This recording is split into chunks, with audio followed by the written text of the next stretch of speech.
Hello and welcome to Mark No Horsemanship. Here we are with Laramie. This is my niece's 6-year-old mare that's been here for, I think next week will be 3 months. Just been kind of working Laramie slow. You can scroll back and see the previous videos of her. Been riding Laramie quite a bit in the barn and got her bridling decent. You know, she's still green in the bridle.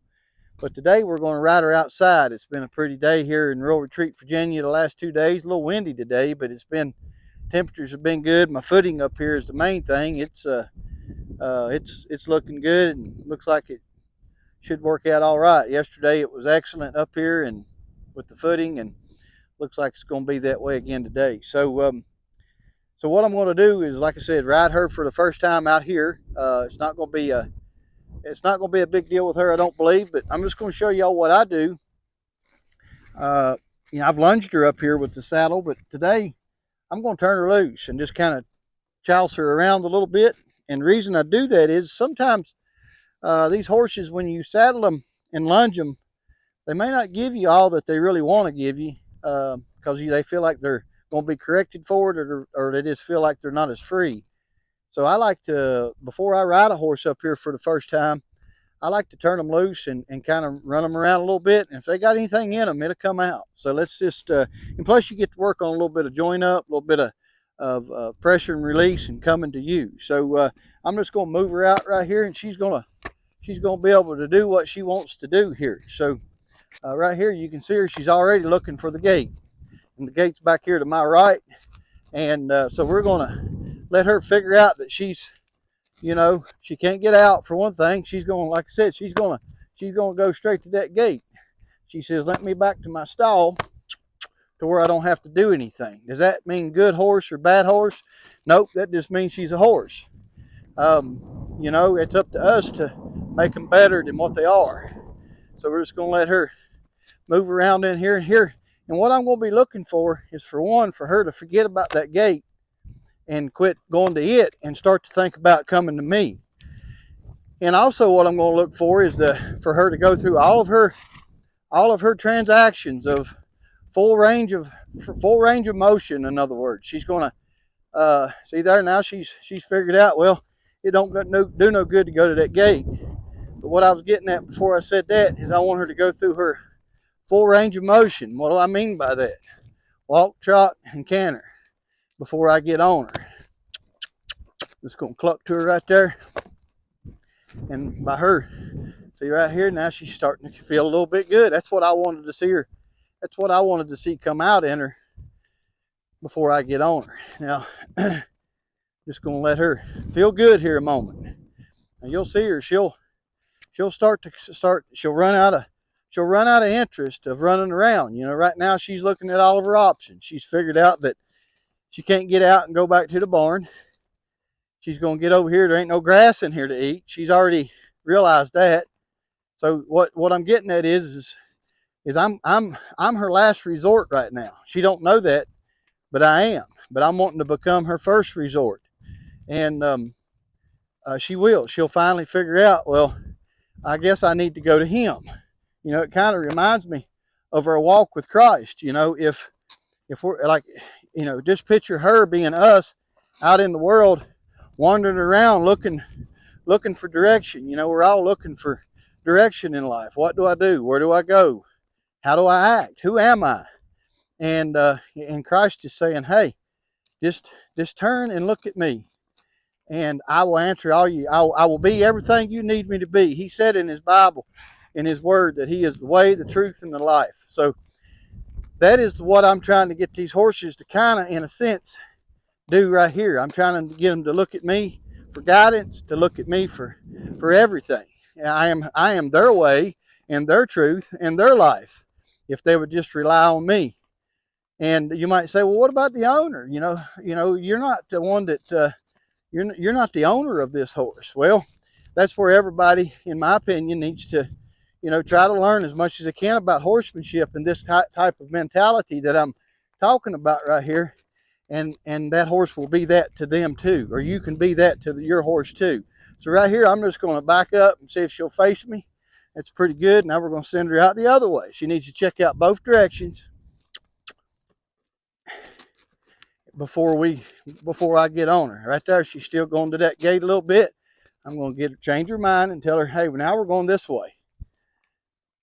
Now, you see that tail up over her back? That's what I call they're flagging themselves.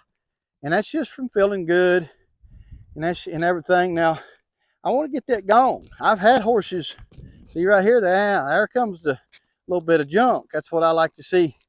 That's what I like to see come out in them. Is that little bit of junk before I get up there. I don't want no junk.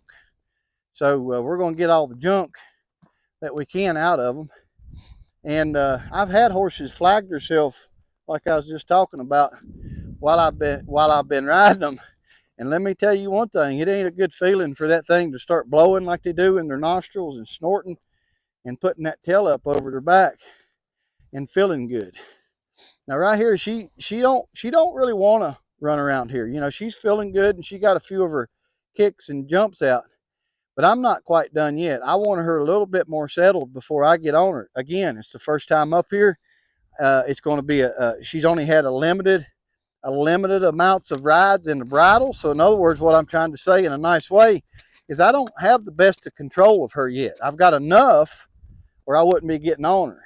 But for me just to get out here and just see right here, I'm liking it. She really just don't want to work anymore. She's figured out that she I'm going to face her up right here and go on and bridle her. But she's figured out that going around this ring is just a bunch of work. So she's the one that's telling me. Now this is the way where I can say this is where we all need to get with Christ. We need to just quit going out here struggling in our own self and trying to do things ourselves.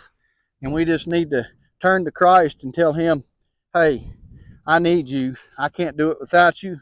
I can't even walk without you holding my hand, like the old song says. So hope that all makes sense. Now, we're not done, but I am going to stop the video long enough to get her bridled, and we'll be right back. Hello, and welcome back. Here we are with Laramie. Got her bridled. What I like to do before I just jump up there with the bridle on, and I haven't done anything since I stopped the video as far as moving her around.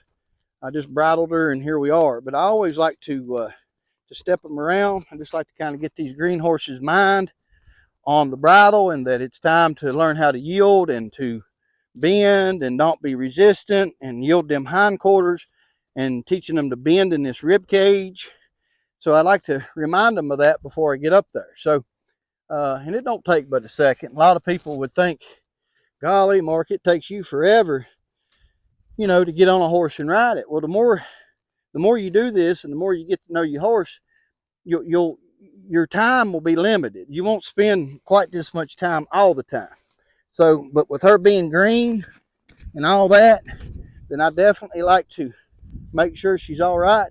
And you wouldn't believe the horses that I've ridden in a pen, like down there where y'all usually see me doing these videos at in my barn, that and they're fine with you riding them down there, but you get on them in the open like this, I can't explain it, but I've seen them act like you've never been up there before. It just changes things. It changes the whole atmosphere of you being on them. They've got a little bit more freedom to move than they do down there. So you just got to use precautionary measures. I'm not a bronco buster. I'm not out to just get up here and ride these things. I want to do the best job that I can. But if I'm on the ground beside them, laying on my back, hurt, then I can't do the best job I can. So I'm going to do everything I can for this to go good. And you got to remember too, I'm not getting these horses ready for me to ride. I'm getting them ready for about anybody to ride, whether it be the customer that owns them or someone in their family or just anybody. Now I can't get them completely green proof for green riders, especially if the horse is green, but I can get them hopefully enough to where you know, on the biggest percentage, somebody would be able to ride them safely. All I'm doing right here is like I was doing before I got on her. I just want to remind her, and it gives them a chance, because you seen right there, she saw me. I don't know if you've seen it, but I felt it. But it gives her a chance for her to see me out of both eyes. And when I changed directions with her right there just now, she saw me out of that other eye and sort of had a little jolt in her right there, like from eye to eye, Remember that on these young horses, when they're when they're focusing on seeing you out of one eye, now watch this, and I go to the other eye, right there could be an issue with some of them.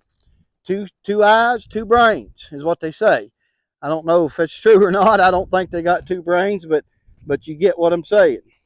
So a lot of people, let me talk about this while I'm sitting here just twisting and turning, because it's good for her. She's a heavy horse. She needs a lot of this. So I don't mind to take a little extra time to do this. And while I'm doing it, let me explain something to you about spurs. I've had a lot of people ask me, well, don't you ride in spurs? I love a spur. I think they're a great tool, and I do ride in spurs. But when I'm teaching a green horse nothing but how to do nothing but be okay with packing me around, and to be okay with flexion and bending and just being soft, in other words, having control of that horse, then no, I ain't worried about a spur right now. That to me comes later, much later. Now, she's lethargic. She's a little, that's a fancy word for lazy. She's a little bit lethargic.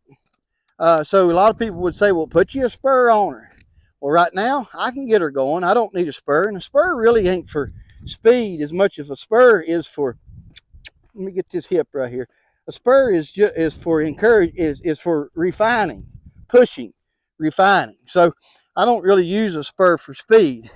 I used to do a little barrel racing back in my teenage days, and I remember someone told me that on them barrel horses, or on any type of speed horse that you're getting speed out of, the more you sit and kick them with them spurs, the more they're going to hold back. Why?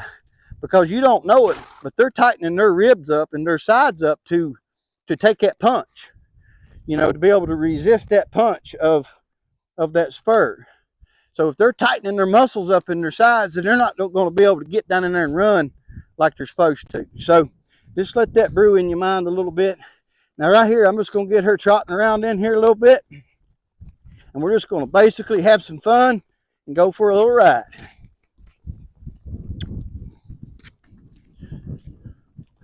Now right here, I'm just going to remind her I got her.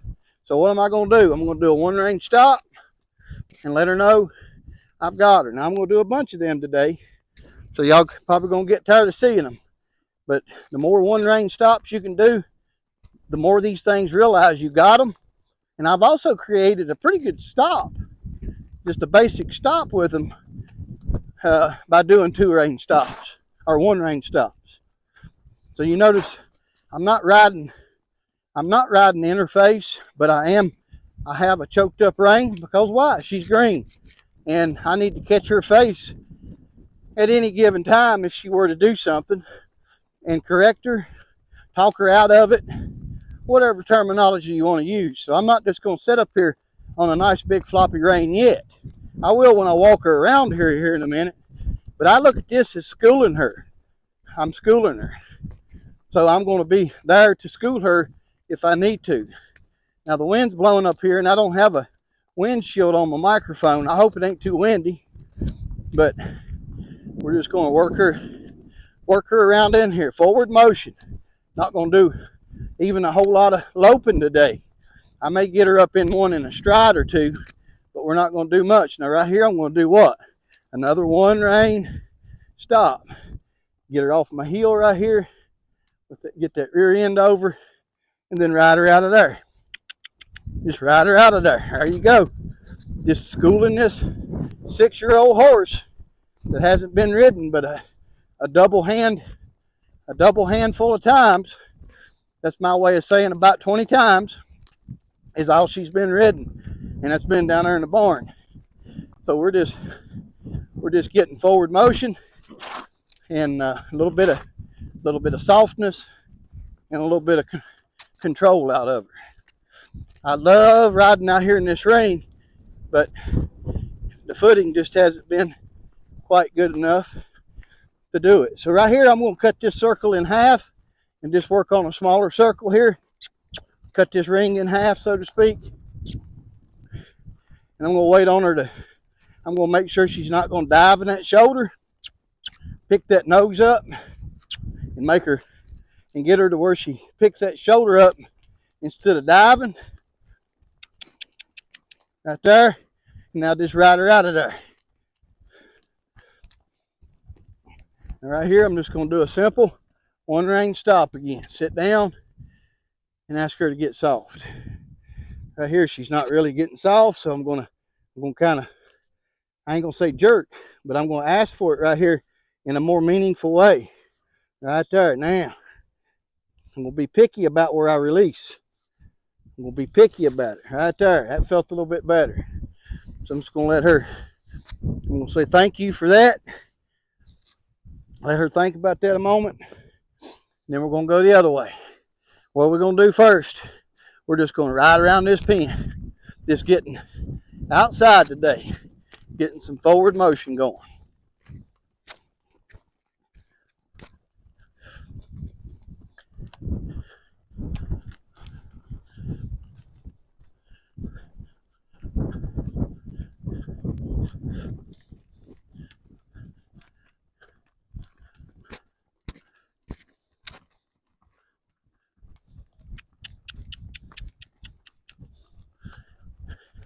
All right, over here, what am I gonna do? I'm gonna do a simple pick up, slide down, simple one rein stop right here. I'm gonna keep tapping, not tapping, I shouldn't say tap. I'm gonna keep bumping that mouth, waiting on softness. And let me tell you something that I've learned over the years. This horse is what I call a dry mouthed horse.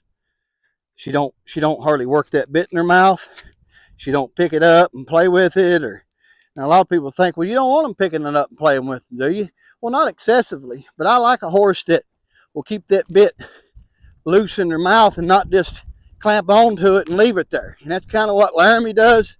And every horse that I've ever had that's done that has been what I call a stiff horse. They just don't have a good soft mouth. They got a hard mouth. So the more bending and flexion, now she'll probably always be that way. I'm not saying you'll never get her better, because I've got her better, but she'll always be a kind of a dead mouth kind of horse that you won't be able to. It'll be a fine, or not a fine, but a certain line there that you won't be able to get her past on her softness.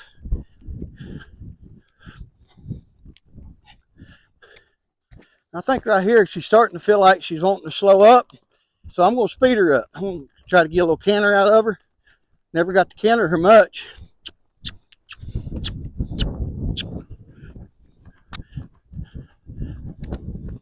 Just enjoy it here.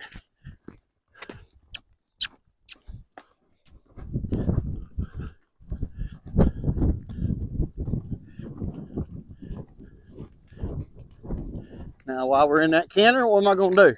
I'm going to teach her how to use her feet. You got to go slow right here. Use her feet and get soft. Look at her protesting in that mouth. She needs a lot of this before this cowboy or this horseman, whatever I am, rides her out in the wild blue yonder. Now, we'll go back this same way. I'd like to get her a little better at that one rein stop at that canter. Why didn't I canter her the other way? Because this is her better way, and I want her to learn how to balance with me first before I just go to cantering her around. So many different little things when you're working these horses. So many different little things. And I try to do it in that detail too.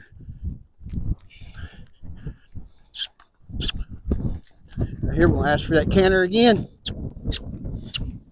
There we go.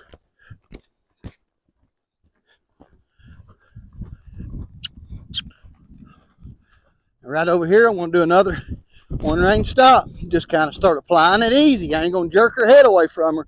Right here, right here. Now look at there. See how she sort of shook that head a little bit? But it wasn't nowhere as bad as that first time. Now watch me bump, bump, bump right here. Bump, bump, bump. I'm trying to get her pretty desperate to give me that head. Am I going to hurt her teeth or hurt her mouth? No. But I can't just lean on her, or she can't just lean on me, and I can't lean on her. One of us has got to win. And if she leans on me, she's winning. But if I bump, bump, bump and get her to where she's thinking, I wish she'd quit that. And I'm thinking, well, if you wouldn't lean on my hand, I would quit that. So let's do that one more time this way. Then I think I'll canter her to the left some. and do a one rein stop that way. And we'll kind of let that be a pretty good first outside session. So right here, I'm going to encourage. I'm going to, there we go. That's nice.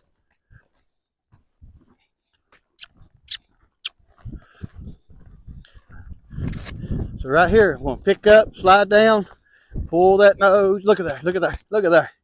She tripped, but when I was saying look at there, she was really starting to collect up right there when I reached down and grabbed that rein. I hope you saw that. And just because she tripped, I don't want her to be scared of these one rein stops. So just because she tripped, I think I'm going to do one more that way and quit that direction on a little bit better note than her just tripping, because that could possibly scare her a little bit. So let's just get her cantering again right here. Loping, cantering, whatever you want to call it. So right here, as I reach down, you watch her start to suck back. Right here, look, look, look, look. All right there. She's a little bit, well, how can I say this politely? She's okay, but she's not the most athletic thing. So she's lazy. You know, a horse that's lazy is not going to try to be athletic. They're just going to flop around, what I call flop around. So that's where we come in. That's where we should come into the scene and try to get as much athleticism. And with some horses, you got to make it. In other words, it's like a sculptor with a piece of clay. When I say make, I don't mean like make meaning force. I mean, you got to make them. You got to mold them. You got to shape them into what you're wanting them to be. And it can be done. It just takes time. When a horse that's already got the athleticism, don't take as much time. But that's okay. Right here, we're going to step her up in a lope right here. There we go.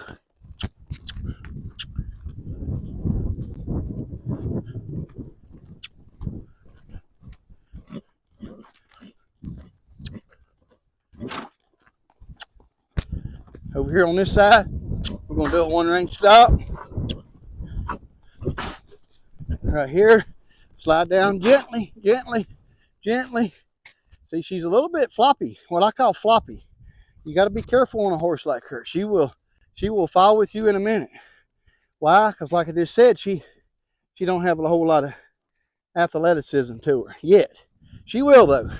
She needs to actually stumble around a few times and almost scare herself into paying more attention to where her feet are. All right, here we go. Let's go one more time that way.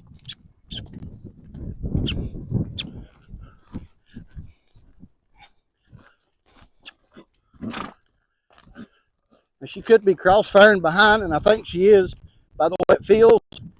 But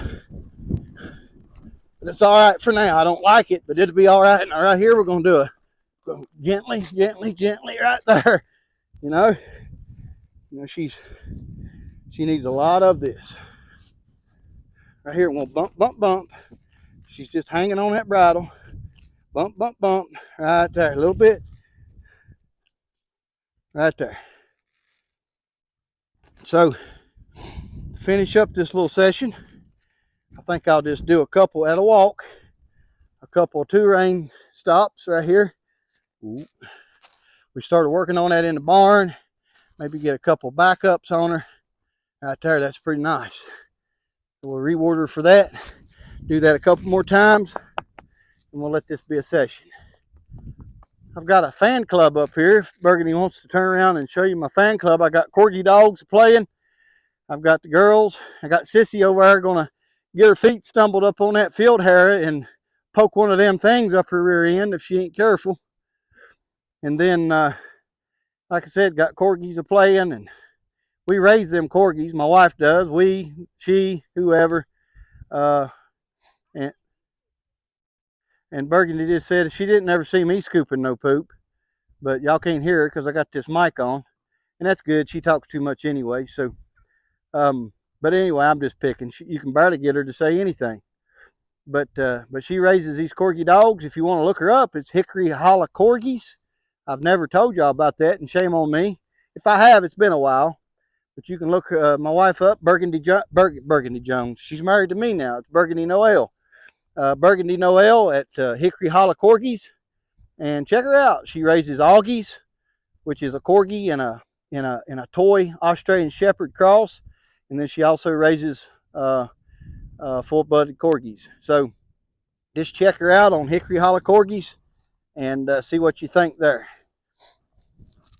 She does a good job doing it too. She keeps the kennels nice and clean. The puppies are clean. They're healthy. We don't run a puppy mill. We run a cared for, loving dog raising business. Look at that. Ain't that sweet? Now, I had a whole lot of trouble getting that out of her in the barn, but look at that nice little backup. Let's do one more, and we're going to say adios to you folks. We'll get a little bit of oomph out of her here. Now, you look at her just walking around here, how much more framed up she's getting. What I mean by framed up, I mean she's just getting if she'd stand up here, she's just getting a little bit of an arc to her neck. Ooh, ooh. Just going to back her off of that. Do I back a horse every time I stop it? Not every time, but a lot of the times. I like for them to think about backing up when you stop. There we go. So that's a pretty good little session with Laramie today. We're going to try to do 2 more out here today. I'm not really what you call nervous about the other 2, but they're a little bit younger than her and they've been rode out here and the wind's blowing. So we'll just see what it feels like. If we don't get it done today, we'll get it done another day. But I really appreciate you watching. I want you to keep in mind what I talked about there at the beginning about Christ. If you'll just lean on Him, if you're not saved, get saved before it's too late. And then after you become saved, or if you're already saved and you're watching this, just go to Christ. Your life will be a whole lot easier if you'll wake up every day and pray to Him for guidance and for leadership and direction. And He's, like I said, He said, I am the way, the truth, and the life. So I just encourage you today to rely on Christ more. We all could, speaking to myself, more than we usually do. Thank you for watching, and God bless you.